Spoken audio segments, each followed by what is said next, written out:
Olá, queridos amigos, queridos irmãos, estamos começando mais um Diálogo Espírita, a doutrina espírita passada a limpo.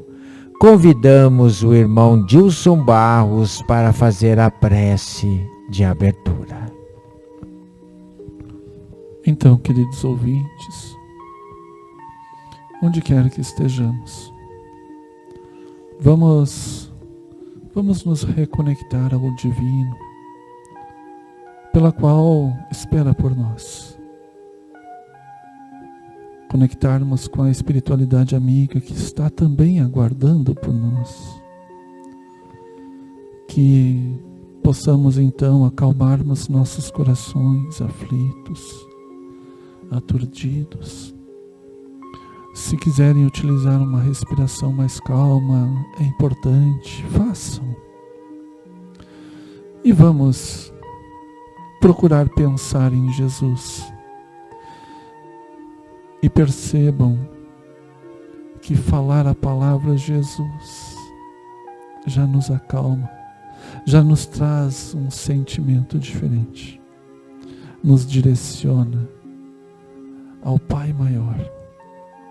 E assim sendo, que Deus permita nestes momentos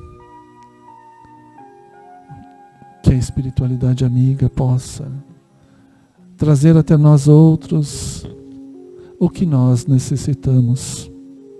Que possamos receber passes, receber fluidos que necessitamos. Seja a nossa saúde física, a saúde da alma, pelas forças necessárias aos enfrentamentos que necessitamos para melhorarmos nossa alma, nosso espírito imortal. E assim sendo, que nós consigamos nos aproximar mais de Ti, ó Pai amado, pelas mudanças que possam ocorrer em nossos corações. Que possamos então colocarmos em prática tudo que soubemos. E que hoje possamos nosso irmão Junci, recebermos as boas intuições para levar a cada irmão, a cada irmã, onde quer que se encontre, a palavra amiga, a palavra que consola. Que assim seja. Que assim seja, irmão Dilson, queridos amigos que nos ouvem, que nos veem. Estamos novamente aqui para estudar as reflexões de Emmanuel sob a pena de Chico, no livro Fonte Viva da coleção do mesmo nome. Hoje, no item 109 do livro, que nos encaminha a seguinte reflexão: a exemplo do Cristo. Ele bem sabia o que havia no homem. Evangelho de João, capítulo 2, versículo 25. Emmanuel comenta: sim, Jesus não ignorava o que existia no homem, mas nunca se deixou impressionar negativamente. Sabia que a usura morava com Zaqueu, contudo trouxe-o da sovinice para a benemerência. Não desconhecia que Madalena era possuída pelos gênios do mal, entretanto renovou-a para o amor puro. Reconheceu a vaidade intelectual de Nicodemos, mas deu-lhe novas concepções da grandeza e da excelsitude da vida. Identificou a fraqueza de Simão Pedro, todavia pouco a pouco instala no coração do discípulo a fortaleza espiritual que faria dele o sustentáculo do cristianismo nascente. Vê as dúvidas de Tomé sem desampará-lo. Conhece a sombra que habita em Judas sem negar-lhe o culto da afeição. Jesus preocupou-se acima de tudo em proporcionar a cada alma uma visão mais ampla da vida e em quinhoar cada espírito com eficientes recursos de renovação para o bem. Não condenes, pois, o próximo, porque nele observes a inferioridade e a imperfeição. A exemplo do Cristo, ajuda quantos possas. O amigo divino sabe o que existe em nós. Ele não desconhece a nossa pesada e escura bagagem do pretérito, nas dificuldades do nosso presente, recheado de hesitações e de erros, mas nem por isso deixa de estender-nos amorosamente as mãos. Esta é a nossa reflexão, amigo Deus. E no Evangelho, o que encontraremos para refletir este texto? Pois bem, o Evangelho é maravilhoso. Mas o Evangelho é só o que está escrito a partir da exemplificação do Cristo. E uma pequena introdução, irmão Jussi. Antes de mais nada, nosso irmão Antônio, que não pôde estar aqui, que ele receba aquele abraço, aquele carinho, os fluidos maravilhosos deste ambiente. Então, pensando um pouco sobre Jesus, estava aqui pensando também sobre Chico. E Jesus, Jussi, foi só exemplo. Em toda a sua trajetória aqui na Terra, ele foi um amor pleno, né?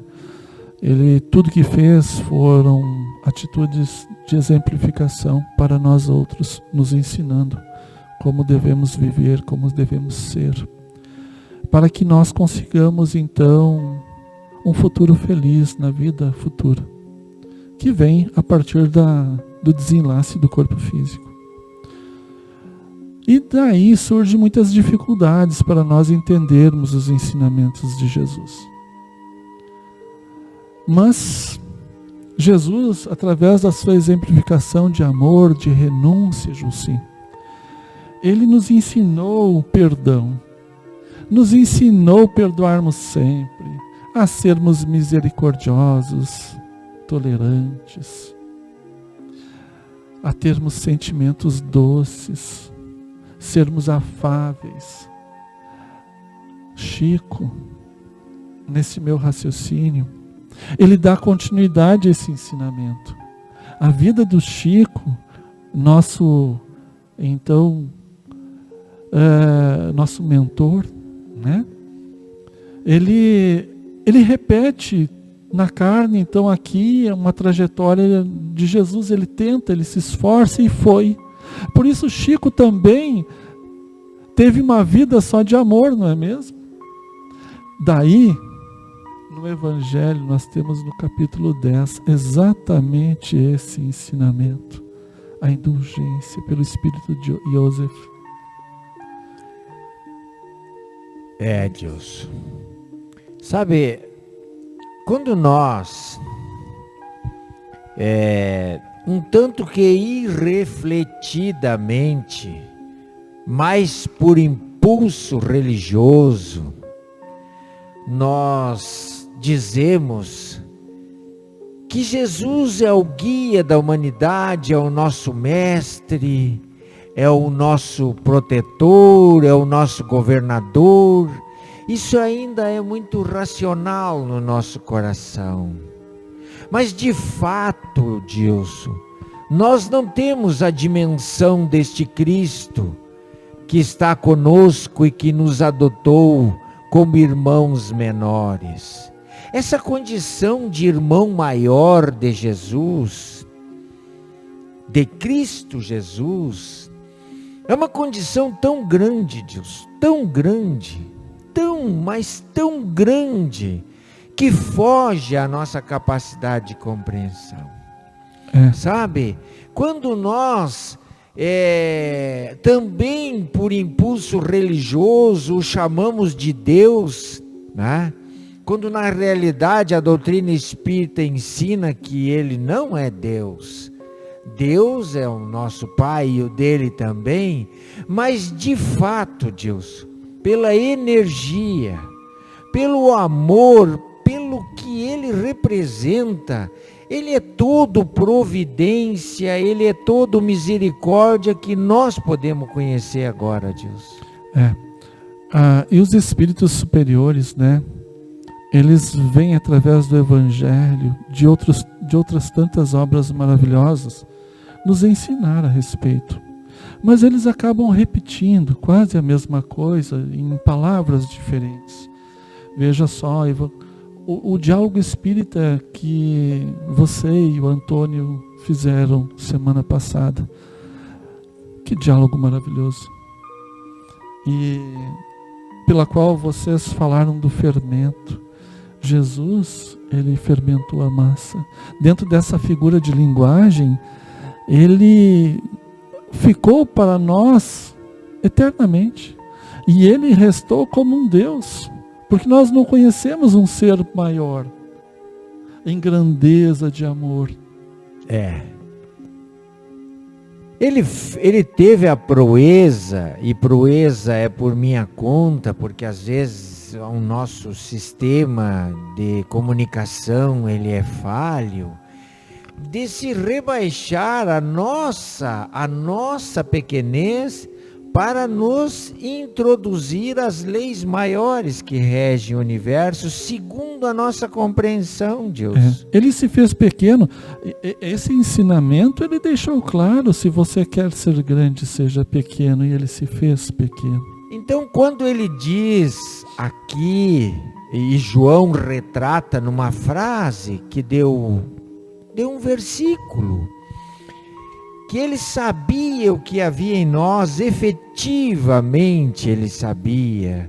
Então, de forma assim exemplar, com a sua capacidade e a sua grandeza, Emmanuel discorre os feitos de Jesus frente às imperfeições humanas em vários atores que viveram com ele, né, Dilson? Isso. E que nós agora, contemporaneamente, vimos o Chico fazer a mesma coisa, e não evidentemente com a grandeza do Cristo, mas um irmão que nos aproxima dessa possibilidade da gente mergulhar no capítulo 10, bem-aventurados os misericordiosos, e descobrir que o irmão José nos fala sobre a indulgência, que significa um doce e fraternal sentimento de respeitar a imperfeição do próximo. Até porque, Dilson, somos imperfeitos e temos a mesma necessidade de empatia. Viste como é grande o ensinamento? É gigantesco. É gigantesco. Só uma frase, né, para o Chico: um homem chamado amor. Não é essa? Pois é. Aí Jesus, ele levedou, o fermento dele restou para sempre. E nós somos, hoje estamos aqui tentando entender desses ensinamentos, destas palavras, por vezes, por metáforas e tal.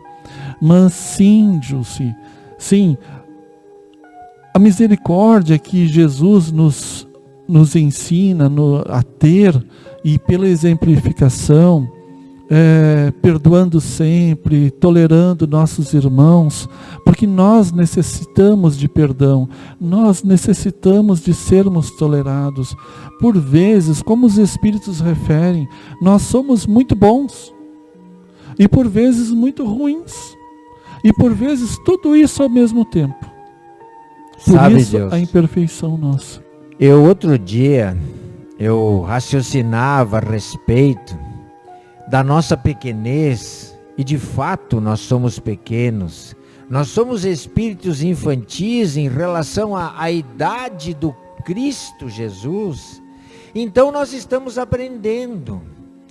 Mas isso não pode servir de desculpa para o nosso comportamento deslizar para a maldade, Deus. Nosso comportamento deslizar para a delinquência. Isso serve para nós compreender que o nosso aprendizado recém iniciou e que os erros são comuns na nossa vida. Nem culpa nós temos que ter, nós temos que crescer com os nossos erros. Então, quando nós temos esse ensinamento consolador da doutrina espírita, que renova Jesus, nós, diante da falha do nosso irmão, do erro do nosso irmão, dos equívocos do nosso irmão no sentido geral, seja na família, seja na sociedade, seja no trabalho, que nós tenhamos consciência de que isto é um aprendizado que este irmão está passando, e Jesus entendeu em Zaqueu, em Madalena, em Nicodemos, em Simão Pedro. Como nós deixaremos de entender naquele irmão mais próximo ou mais longínquo de nós, quando nós vamos exigir dele que entenda isso em nós? Sabe, Jussi, que a culpa, antes de entrar nesse ponto, muitos de nós dizem, mas eu não sou que nem Jesus, então, longe de ser, então, e se escusa. Não é, de fato, mas Jesus dá o caminho da perfeição, pela qual e também os caracteres, né? E a gente pode se esforçar no caminho para conseguir em algum dia ser assim. Mas enfim, Chico também então vem e exemplifica da mesma forma, sendo esse homem chamado amor. Mas a culpa, Jussi, e a culpa, queridos irmãos, a culpa ela não nos libertará dos problemas. Ela não nos libertará da lei de causa e efeito, pela qual nos convoca para restabelecermos nossos erros do passado. A culpa, ela faz com que a gente retarde o nosso progresso, pela qual nós ficamos enredados nela. Aí comparo eu, como você pegar uma ferida e abrir ela de vez em quando. Ela cria uma casquinha, tenta suturar. Ela só tem uma finalidade, a culpa, Deus. Que a nossa consciência acuse o erro. E que nós, a partir dele, nos esforcemos para não repeti-lo. Isso, e aí está para a lei do progresso, né? E aí entra as demais leis de Deus que, associadas na sua perfeição, vêm em nosso favor. Isso, eu costumo dizer que a culpa ela só tem exatamente este sentido, e que nós aproveitemos o nosso erro, a partir do momento que nós constatarmos ele, para não errar de novo. Aquela história que a gente ouvia quando era pequeno, eu ouvia muito, né? Filho, você pode errar. Errar faz parte do teu aprendizado. Se você não errar, não vai aprender. Entretanto, cuida para não errar de novo. Exatamente. Mas não fica se culpando, porque senão você não dá o passo seguinte. Então, Deus, aproveitando a lição da indulgência, da misericórdia, que nós não tenhamos, queridos irmãos que nos assistem, que nos ouvem, que nós não tenhamos, ou que nós desfazemos o gatilho da censura nos lábios. Que a gente reflita a respeito, isso vai fazer um bem enorme para o nosso coração, quando a gente parar de olhar os defeitos do próximo e se preocupar com as suas imperfeições, a alma se acalma, se aquece, as companhias espirituais melhoram, a gente cria um novo ânimo, e isso é que o ensinamento nos traz, Gilson. Isso. Porque é para isso que a gente está, de encarnação em encarnação, utilizando a inteligência que nós alcançamos no exercício do livre-arbítrio, aprendendo a amar, Gilson. Você estava falando, né, nós sermos menos pessimistas, trazendo assim.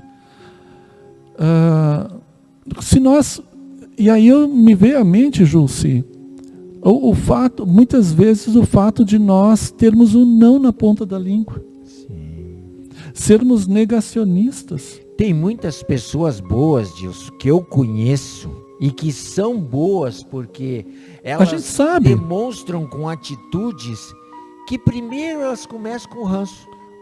E depois percebe, mas e aí a história da fala, do tiro, né? Você diz algo que fere e depois consertar. Começam com o ranço, mas depois se alinham naquele comportamento que vem de dentro, que já é um comportamento amoroso, e acabam fazendo aquilo que o ranço tisnou no início. Prejudicou, né? Ofuscou todo o trabalho, toda aquela possibilidade de ter evitado essa conexão com espíritos inferiores e tudo mais que a gente já sabe.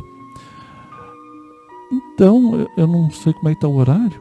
Dilson, nós estamos chegando já naquele... Como é bom a gente ficar refletindo a respeito dessas lições amorosas, né? O tempo escoa, né? Sim, é por isso que eu te pergunto, como nós estamos de horário.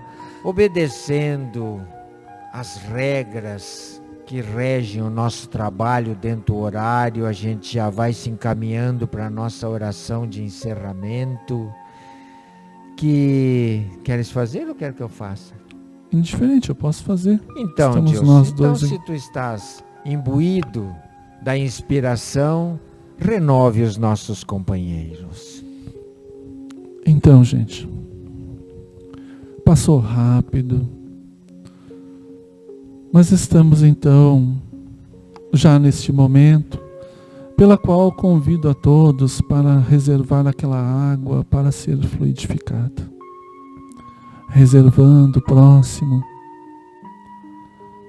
rogando a espiritualidade maior, que neste momento possa nos trazer o que nós necessitamos, aos olhos de Deus, sem a pretensão de estabelecer um pedido que não esteja dentro do contexto maior, acalmando as mentes, procurando sentir aquele amor divinal, pela qual me voltando para a imagem do Cristo, acalmando o meu coração, convido a todos que assim o façam, percebendo que do meu coração já começa a cintilar aquele amor que eu sinto, assim emanando, irradiando para tudo e todos. Este amor indescritível. Que estes fluidos possam alcançar as lideranças do nosso país, de outras nações. Que estes fluidos possam percorrer o planeta e que possa penetrar nos corações pela qual Deus assim o desejar e permitir. E Deus quer que todos nós o recebemos, porque Deus nos ama, Jesus nos ama e nos quer todos felizes. Por isso Ele foi só o exemplo, mas Ele quer que nós o sigamos que nós tenhamos as forças, e por isso Ele permite os bons espíritos estarem conosco neste instante, a nos inspirarem as forças que necessitamos para todo e qualquer enfrentamento, seja o enfrentamento da alma, seja qual for. E pelos bons espíritos que nos acompanham, também nos inspira a termos ações corretas aos seus olhos. Mas, Pai amado, dai também as forças que necessitamos para ouvir estes bondosos Espíritos Teus prepostos. Porque por vezes temos ouvidos, mas não ouvimos. Por vezes, embora tenhamos olhos, não enxergamos. Ó Deus, que nós consigamos sermos seres melhores do que fomos no passado. Que nós tenhamos todas as forças para tanto. Obrigado. Obrigado por tudo que somos. Que assim seja.